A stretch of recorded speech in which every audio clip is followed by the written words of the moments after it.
میں نے عام کوے کو حلال نہیں کہا، میں نے کہا تھا کہ کوے کو اگر باندھ کے رکھا جائے، کچھ دن تک اس کو صاف ستھری غذا کھلائی جائے، دانہ کھلایا جائے، تو ہوتا ہے حلال وہ۔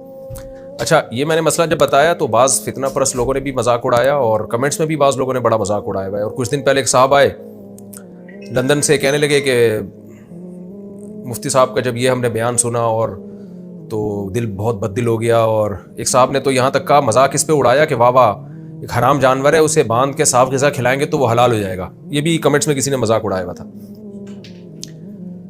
تو پہلی بات تو یہ کہ جس حدیث میں کوے کو حرام کہا، وہ فاسق کہا گیا ہے نا، فاسق، تو اس میں صحیح مسلم کے پورے الفاظ ہیں الابقا، پوری جو روایت ہے اس میں وہ غراب جو الابقا ہو، اور ابقا اس غراب کو کہتے ہیں کہ الذی فی ظہرہ او بطنہ بیاض، جس کے پیٹ کی طرف یا پش کی طرف سفیدی ہو، وہ گندگی کھاتا تھا۔ تو اس لیے علماء نے لکھا ہے، ابن قدامہ حنبلی رحمہ اللہ تعالیٰ کی آپ مغنی ابن قدامہ اٹھائیں تو انہوں نے لکھا ہے کہ اتفق العلماء علی اخراج الغراب الصغیر الذی یاکل الحب، کہ جو کوا صرف دانہ کھاتا ہے اس کوے کو اس حدیث سے مستثنیٰ کیا گیا ہے۔ اتفق العلماء، اس پر علماء کا اتفاق ہے، اجماعی مسئلہ ہے یہ، تو اجماع خود ایک حجت ہوتی ہے۔ تو کوا اپنی وضع کے اعتبار سے ان جانوروں میں سے ہے جو درندے نہیں ہیں۔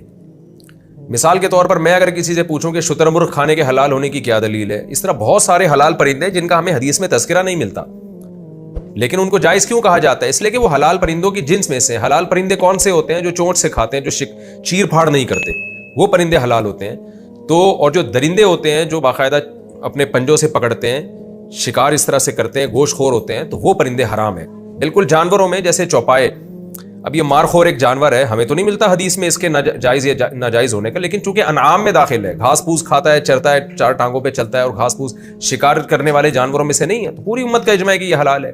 ایسے ہی پرندوں میں جو کوا ہے نا، وہ چیر پھاڑ نہیں کرتا، وہ پنجوں سے شکار نہیں کرتا، وہ چونچ سے کھاتا ہے، تو اس کے حرام ہونے کی وجہ اس کی گندگی کھانا ہے۔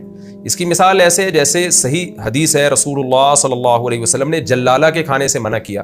اب جلالہ کس جانور کو کہتے ہیں؟ وہ حلال جانور جو گندگی کھاتا ہو، تو جیسے گائے ہے یا مرغی ہے، اگر یہ مرغی بھی بہت زیادہ گند میں منہ مارنے لگے تو یہ کھانا بھی جائز نہیں ہے، اور اس کی علامت ہے کہ اس کی گوشت میں اسمیل پیدا ہو جائے۔ تو اس کے بارے میں سب کا اتفاق ہے کہ مرغی کو کم سے کم 3 دن، جو جلالہ مرغی ہو نا، جو ہر وقت گند کھاتی ہے، اس کو کم سے کم 3 دن تک صاف ستھری غذا کھلائی جائے گی، اس کے بعد اس کو ذبح کر کے آپ کھا سکتے ہیں۔ اور جو گائے ہے یا بیل ہے، جو بڑے جانور ہے، اگر وہ گندگی کھاتے ہوں اور ہر وقت گندگی میں منہ مارتے ہوں، جیسے کہ آپ کراچی میں دیکھ لیں، یہاں پہ جو پورے ریوڑ کچرا کھلا رہے ہوتے ہیں، ان کے گوشت میں سے اسمیل آ رہی ہوتی ہے، تو اس جانور کا کھانا حلال ہونے کے باوجود جائز نہیں ہے۔ تو اس کی مدت ہے 40 دن، 40 دن تک آپ اس کو اچھی غذا کھلائیں گے تو پھر وہ کھانا آپ کے لیے حلال ہوگا۔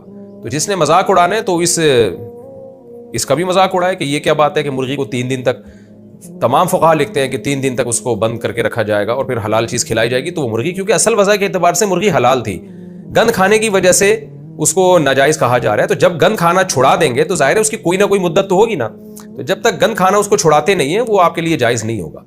تو یہی اصول کوے پر بھی صادق آتا ہے، اور یہی اصول ہر اس جانور پہ صادق آتا ہے جو گندگی بہت زیادہ کھاتا ہو اور اس کے گوشت میں اسمیل پیدا ہو چکی ہو۔ تو اپنی اصل وضع کے اعتبار سے ایک چیز جائز ہوتی ہے، کسی عارضے کی وجہ سے ناجائز ہو جاتی ہے۔ رہا یہ مسئلہ، لوگ اس پر بھی اعتراض کرتے ہیں کہ پھر کوے کھانا شروع کر دو، تو ہمارے پاس بہت ساری چیزیں کھانے کی دوسری ہیں، ہمیں ضرورت نہیں ہے کہ ہم کووں کو باندھ کے ڈڑبوں میں حلال کھلائیں اور پھر اس کا گوشت کھائیں۔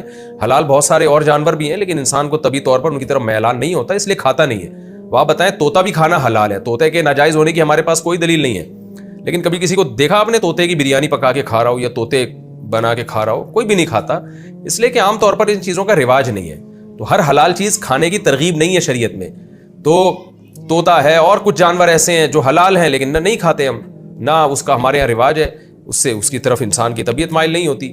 دیکھیں، کمپنی جب نئے جوس لے کر آتی ہے نا مارکیٹ میں، یا نئی پروڈکٹ کھانے کی، تو پہلے ٹیسٹ گین کرواتی ہے، فری میں بانٹ رہی ہوتی ہے تاکہ لوگوں کو اس کے کھانے کی عادت پڑے۔ اس کے بعد جب عادت پڑتی ہے تو لوگ کھانا شروع کرتے ہیں۔